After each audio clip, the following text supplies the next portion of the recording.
ஜனம் தமிழ் நேயர்களுக்கு வணக்கம். திருநெல்வேலி மாவட்டத்தினுடைய ஆரம்ப பகுதி இது. நான் செங்கோட்டையில இருக்கேன். கிட்டத்தட்ட இது ஒருங்கிணைந்த திருநெல்வேலி மாவட்டத்தினுடைய பகுதி அப்படின்னு சொல்லலாம். அதாவது ஆரம்ப பகுதி இது.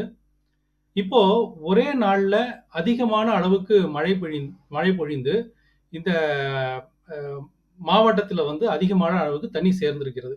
இதுதான் இப்ப இருக்கக்கூடிய பிரச்சனை. மற்றபடி பார்த்தீர்களானால், இது மழை ரொம்ப சாதாரணமான ஒரு மழையாக தான் எங்களுக்கு தெரியுது. அது சனிக்கிழமை மதியம் ஆரம்பித்த மழை, ஞாயிறு முழுவதும் பெய்து கொண்டிருந்தது. திங்கட்கிழமை காலையில தென்காசி மாவட்டத்தில பெரும்பாலும் மழை நின்றுவிட்டது. இதான் நம்முடைய அ இணையதளத்தை, அதாவது வானிலை ஆய்வு மையத்தினுடைய இணையதளத்தில அவ்வப்போது நாங்க பார்த்துக் கொண்டே இருந்தோம். அது மிக தெளிவாகவே தெரிகிறது.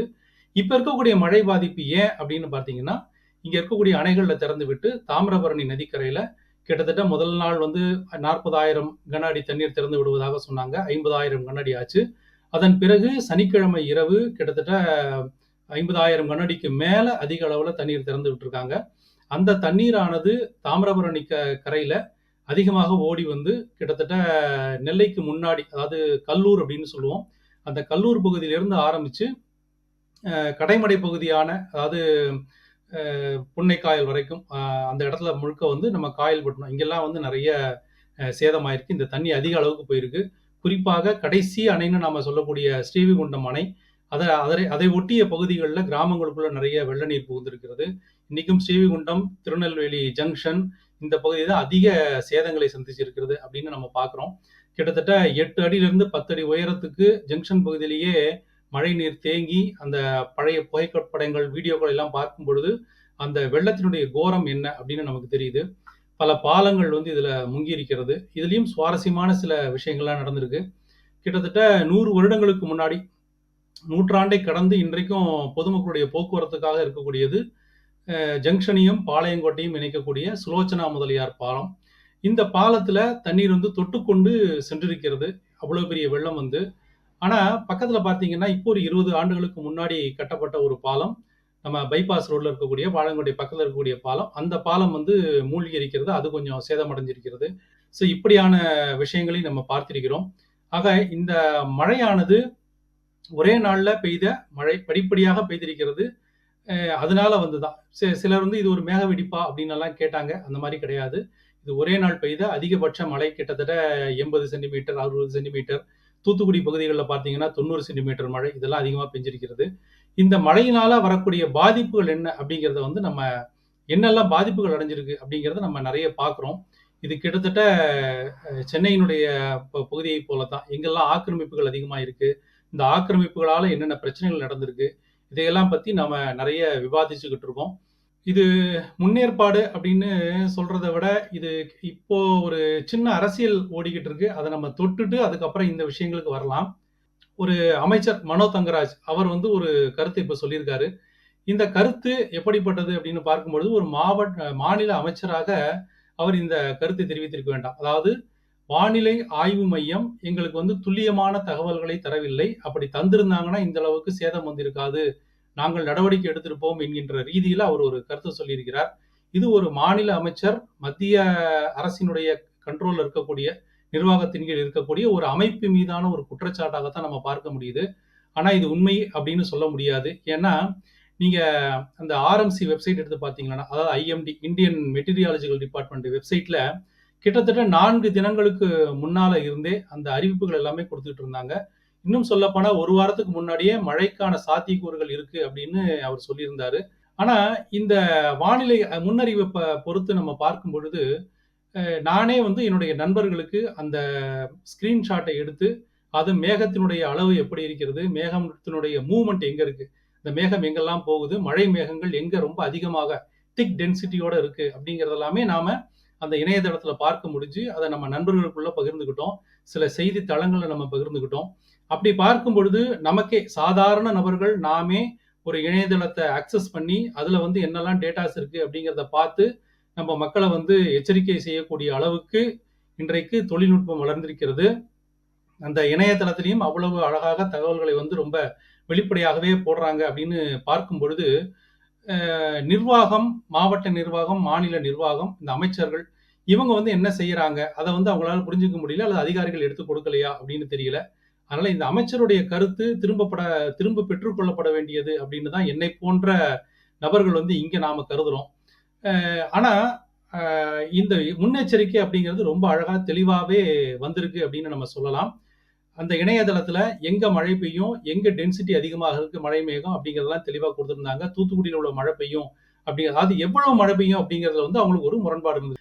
நம்ம சென்னையை பார்க்கும் பொழுது திருநெல்வேலியினுடைய ஏற்பட்ட வெள்ளம் அப்படிங்கிறது கொஞ்சம் வித்தியாசமானது. என்ன அப்படின்னா, சென்னையில வந்து இந்த வெள்ளம் வந்து எப்பவுமே ஒரு ஸ்டாகன்ட் ஆகி தேங்கியிருக்கும். அதிகமா மழை வரும்.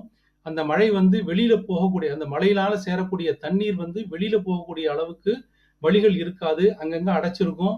அப்ப என்ன பண்ணும் அப்படின்னா, தண்ணீர் தேங்கி கிட்டத்தட்ட 1 வாரம், 10 நாள், 15 நாள் அந்த தண்ணீர வந்து நம்ம திறந்து விட்டு வெளியில போற அளவுக்கு தான் அங்க இருக்கும். அப்ப அங்க படகு போக்குவரத்து, படகு மூலமாக நெறைய பேருக்கு கொண்டு போய் அந்த நிவாரணப் பொருட்கள சேர்ப்பது, இந்த மாதிரியான நடவடிக்கைகள்ல ஈடுபடலாம்.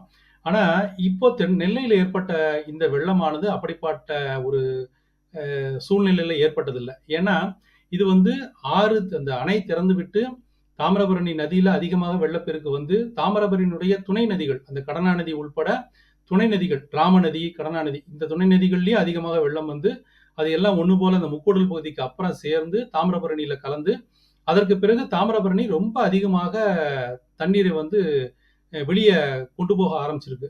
அப்போ அந்த தாமிரபரணி நதியில வந்த தண்ணி தான் வந்து கிட்டத்தட்ட பார்த்தீங்கன்னா, 2 கரைகள்லயும் உடைத்துக்கொண்டு நெறைய குளங்களையும் சென்று சேர்ந்து அதிகமாக வந்திருக்கு. அப்படி வந்த தண்ணீர் வந்து ரொம்ப அதிகமாக வெளியில போகும். அதாவது ஒரு ஃபோர்ஸ் இருக்கும். நீங்க அந்த பல வீடியோக்கள்ல பார்த்தீங்கன்னா தெரியும். தண்ணீரில வந்து ஓட்டம் அதிகமாக இருக்கும். எங்கேயுமே தேங்கி இருக்கக்கூடிய தண்ணீராக நம்ம பார்க்க முடியாது. அப்படி தேங்கி இருக்கக்கூடிய தண்ணீர் அப்படின்னு நம்ம பார்த்தோம்னா, அந்த ஜங்ஷன் பக்கத்துல இப்ப பஸ் ஸ்டாண்ட் கட்டிட்டு இருக்காங்க இல்லீங்களா? புது பஸ் ஸ்டாண்ட் அதாவது ஜங்ஷன் பஸ் ஸ்டாண்டு. அந்த பக்கம் தான் பார்த்தீங்கன்னா, தண்ணீர் தேங்கி இருக்கும். அது கூட பார்த்தீங்கன்னா, இப்ப கொஞ்சம் கொஞ்சமா வடிய ஆரம்பிச்சிருக்கு. இப்படிப்பட்ட பகுதிகள்ல ராணுவ நடவடிக்கைகள்ல கிட்டத்தட்ட ஹெலிகாப்டர் மூலமாகவோ, அல்லது வந்து ஒரு விசைப்படகு மூலமாகவோ, மோட்டார் படகு மூலமாகவோ, அப்படிதான் வந்து நம்ம கொண்டு போயி மக்களுக்கு வந்து எந்தவித உடனடி துரித நடவடிக்கைகளையும் நம்ம எடுக்க முடியும். அதற்கான பணிகள்ல தான் வந்து ராணுவம் முழு வீச்சுல ரொம்ப அழகா அந்த வேலைகள்லாம் செஞ்சுட்டு இருந்தாங்க. அத நம்ம பார்த்தோம். தமிழக ஆளுநர் ரவீந்திர நாராயண் ரவி அவர்கள் அந்த 4 மாவட்டத்தில் இருக்கக்கூடிய இந்த மீட்பு பணிகளோட ஒரு கோஆர்டினேட் பண்ணி, அவங்கள வந்து கலந்து ஆலோசிச்சு என்னென்ன செய்றாங்க அப்படிங்கிறதையும் கேட்டு தெரிந்து, அதன் மூலமாக ப அவர் வந்து சில நடவடிக்கைகளையும் எடுத்தார். அதையும் நம்ம செய்திகள்ல பார்த்தோம். இது வந்து ஒரு முக்கியமான விஷயம் நம்ம கவனிக்கப்பட வேண்டிய விஷயம் தான். ஏன்னா, நெறைய நம்ம சோசியல் மீடியாக்கள்ல இப்ப நம்ம பார்க்குறோம். சென்னை வெள்ளத்தையும், இந்த திருநெல்வேலி வெள்ளத்தையும் நம்ம அதிகமாக என்ன பண்றாங்க, நெறைய பேர் வந்து ஒரு கம்பேர் பண்ணி, அ ஒப்பிட்டு வந்து நெறைய தகவல்கள்லாம் சொல்லியிருக்காங்க. ஆனா, அதுல சில விஷயங்கள் வந்து நம்ம குறிப்பா கவனிக்க வேண்டியது வந்து ஆக்கிரமிப்பு அப்படிங்கிறது தான்.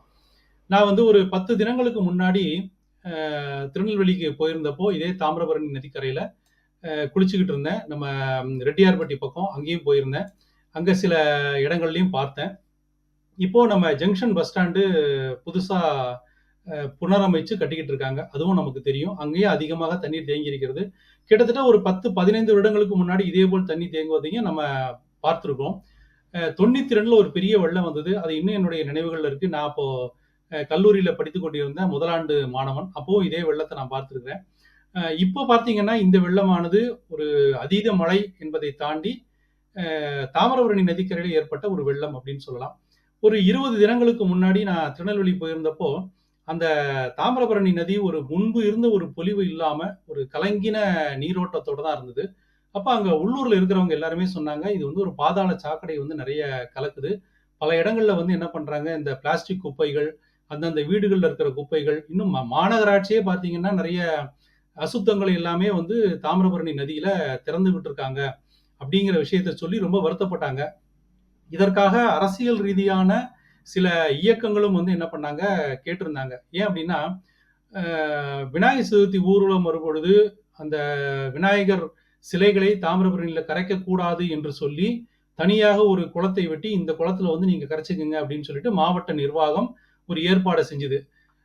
ஒரு விநாயகர் சிலையை கரைப்பதற்கு தடை விதித்த மாவட்ட நிர்வாகம், இன்றைக்கு வந்து பல இடங்கள்ல பாதாள சாக்கடை பணிகள் அப்படின்னு நடந்து கொண்டிருக்கிற சூழ்நிலையில, நகரினுடைய பல்வேறு சாக்கடைகளையும், கழிவு நீரையும் தாமிரபரணியில் நதியில் திறந்து விட்டிருக்கிறதே, இதற்கு வந்து யார் பொறுப்பாவார்கள்?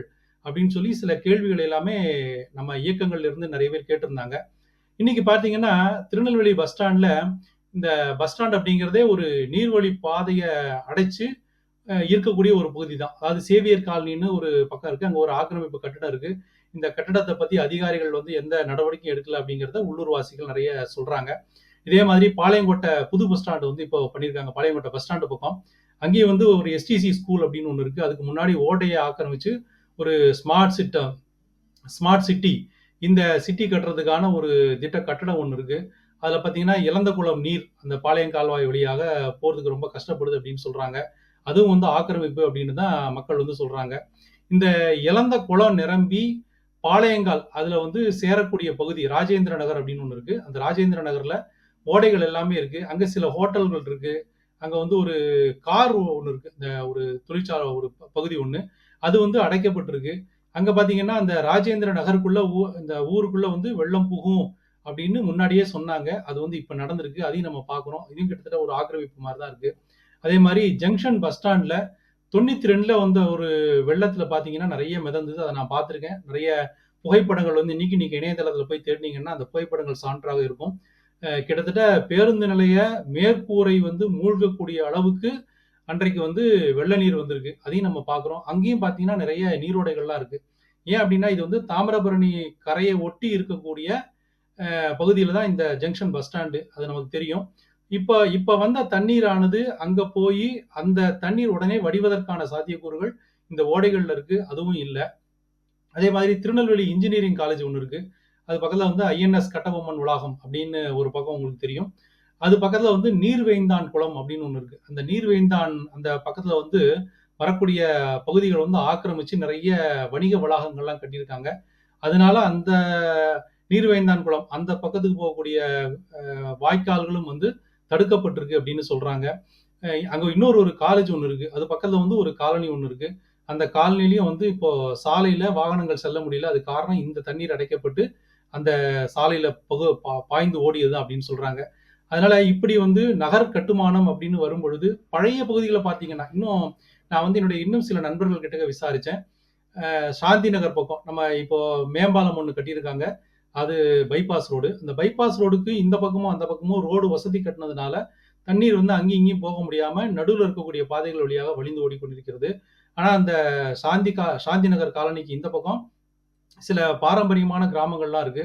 அந்த கிராமங்கள்ல அதாவது திருவேங்கடநாதபுரம் ஆகட்டும், திருவண்ணாதபுரம் ஆகட்டும், அப்புறம் வந்து இன்னும் சில பகுதிகள் அங்க இருக்கக்கூடிய கிராமங்கள்ல பெரிய அளவுக்கு பாதிப்பு இல்ல. அந்த பழமையான கிராமங்கள்ல. ஆனா புதிதாக கட்டப்பட்ட அந்த வயல் பகுதிகளை ஒட்டி கட்டப்பட்ட பல கட்டடங்கள் வந்து இன்னைக்கு நீர்ல மிதந்துகிட்டு இருக்கு. இது வந்து நீர்வழி ஆக்கிரமிப்பு தான் அப்படின்னு நம்ம தெளிவா சொல்ல முடியும். இவை எல்லாமே தாமிரபரணியில கலந்து தாமிரபரணி நதியில போச்சு அப்படின்னா, வெள்ளம் வந்து ஒரே நாள் அல்லது 2 நாள் இந்த 2 நாள்ல வந்து பெரும்பாலும் முடிஞ்சிரும். ஜனம் தமிழ் நேயர்களுக்கு நன்றி, வணக்கம்.